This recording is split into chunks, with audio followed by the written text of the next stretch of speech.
الحمد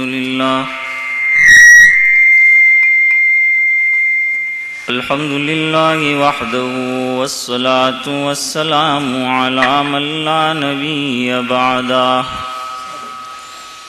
وعلى آله وأصحابه الذين أوفوا وعهده الذين هم مفاتيح الرحمة ومصابيح الغرر.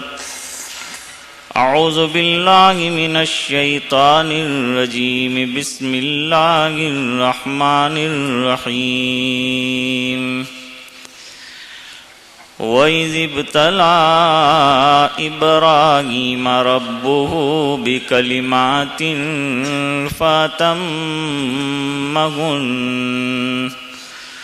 قَالَ إِنِّي جَاعِلُكَ لِلنَّاسِ إِمَامًا قال ومن ذريتي قال لا ينال عهد الظالمين. صدق الله مولانا العظيم وصدق رسوله النبي الأمي الكريم ونحن على ذلك لمن الشاهدين والشاكرين والحمد لله رب العالمين. إن الله وملائكته يصلون على النبي يا أيها الذين آمنوا صلوا عليه وسلموا تسليما. اللهم صل على سيدنا محمد وعلى آل سيدنا محمد وأصحابه وأزواجه وبارك وسلم.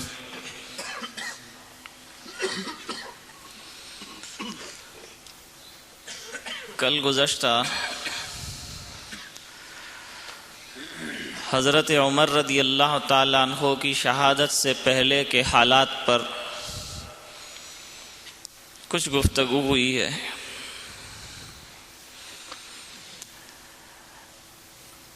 کہ ابو اللؤلؤ مجوسی نے جب صبح کی نماز میں وار کیے تو اس کے بعد اس نے صفوں سے نکل کر بھاگنا چاہا، لیکن صفیں اتنی مضبوط تھی کہ وہ نکلنا چاہتا تھا، نکل نہیں سکتا تھا. نماز میں صفوں کو درست کرنے کا حکم دیا گیا ہے اور حدیث شریف میں مستقل اس کی احادیث اور فضائل موجود ہیں.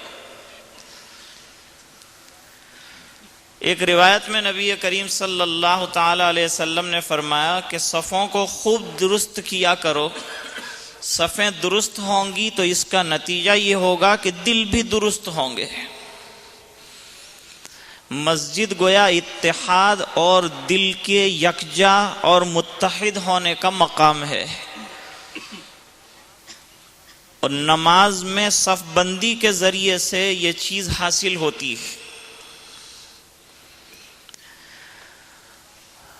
دوسری بات یہ بھی ہے کہ آگے پیچھے صفوں میں رہنے سے دلوں کے اندر کجی پیدا ہوتی ہے، لہذا مسجد میں اس کا خاص اہتمام ہونا چاہیے. یہاں تک کہ نبی کریم صلی اللہ علیہ وسلم اس کا اعلان ہی نہیں فرماتے تھے، صرف اقیموا صفوفکم ہی نہیں فرماتے تھے، بلکہ کبھی چل کر صفوں کو درست کیا کرتے تھے.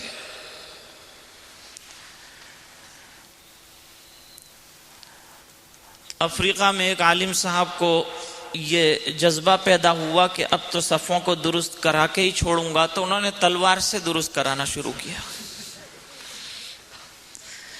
پہلے تو خطبہ دیا وہ بھی تلوار کے ساتھ، اور تلوار بھی پھر میان میں نہیں تھی ان کی، باہر تھی، بالکل اوپن سوارڈ کے ساتھ انہوں نے خطبہ دیا، اور خطبے کے بعد جو ہے وہ ایک ایک صف انہوں نے وہ تلوار ہی کی دھار کے اوپر درست کرانا شروع کر دیا، یہاں تک کہ پوری مسجد میں وہ گھومے، اور مسجد کافی بڑی تھی، وہ باہر نکل گئے تو آگے والے حضرات سمجھے کہ حضرت تشریف لے گئے، کسی اور نے نماز پڑھا دی۔ عرض کرنے کا منشا یہ ہے کہ صفوں کی درستی اپنی جگہ بہت ہی اہمیت کی حامل ہے۔ جب فرما رہے ہیں آپ صلی اللہ علیہ وسلم تو یہ سنت کی ادائیگی ہوگی اگر ہم اس پر عمل کریں گے، اور سنت کی ادائیگی میں جہاں اللہ اور اس کے رسول صلی اللہ علیہ وسلم خوش ہوتے ہیں، وہیں دنیا کے بہت سے فوائد جو ہیں وہ بھی حاصل ہوتے ہیں۔ صفیں اتنی مضبوط اور مستحکم تھی کہ نکلنا چاہتا تھا تو نکل نہیں سکتا تھا، یہاں تک کہ اور کئی صحابہ کرام کو اس نے خنجر سے زخمی کر دیا، کچھ شہید ہو گئے۔ ایک صحابی نے اخیر میں جب ماجرا دیکھا تو اس پر اپنی کمبل ڈال دی، اور وہ سمجھ گیا کہ اب میں پکڑا گیا ہوں، تو اپنے اسی خنجر سے اس نے خودکشی کر لی۔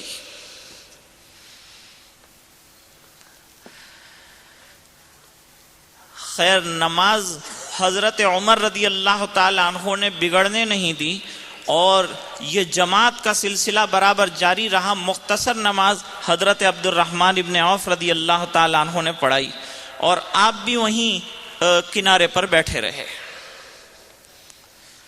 خون کا ایک جیسے چھوٹا سا تالاب بن گیا تھا۔ اس سے نماز کی اہمیت کا اندازہ لگاؤ۔ ہو سکتا تھا کہ نماز کو تتر بتر اور موقوف کر دیا جاتا، اتنا بڑا واقعہ پیش آیا، لیکن نماز کو بکھرنے اور منقطع نہیں ہونے دیا۔ فاروق اعظم رضی اللہ تعالی عنہ نے جماعت کی اہمیت کو سمجھتے ہیں اس بنا پر، حالانکہ یہ کر بھی سکتے تھے، لیکن اس کے باوجود اس کا خیال رکھا۔ اور جماعت کا اہتمام کتنا ہے کہ نبی کریم صلی اللہ علیہ وسلم مرض الوصال میں جب آپ پر بے ہوشی کے بار بار دورے پڑتے تھے تو پانی کی مشکیں آپ کے اوپر جو ہے بہت بڑا گول لگن بچھایا گیا، اور اس کے اندر آپ کو بٹھایا گیا، اور ایسے بخار کے لیے وہاں علاج کے طور پر یہ ہوتا تھا کہ ٹھنڈے پانی کے بن منہ والے مشکیزیں 7 جو ہے مریض کے اوپر چھوڑے جائیں تو بخار کے اندر افاقہ ہوتا ہے، یہ علاج تھا وہاں۔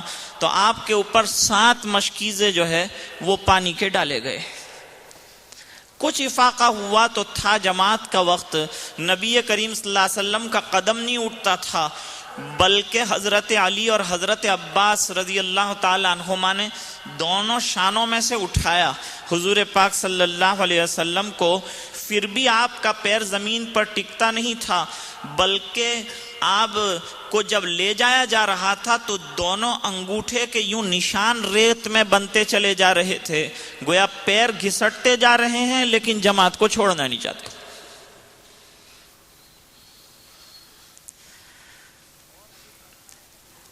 اور پھر مشائخ کے یہاں اس اہمیت کو برابر دیکھا۔ ایک بزرگ فرماتے ہیں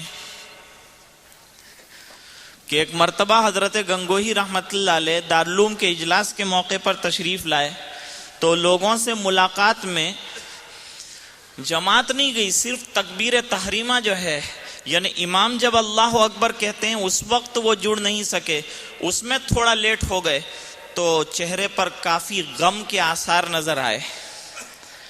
لوگوں نے سوال کیا حضرت کوئی تکلیف ہے؟ فرمایا تکلیف یہ ہے کہ آج 22 سال کے بعد میری تکبیر تحریمہ چلی گئی۔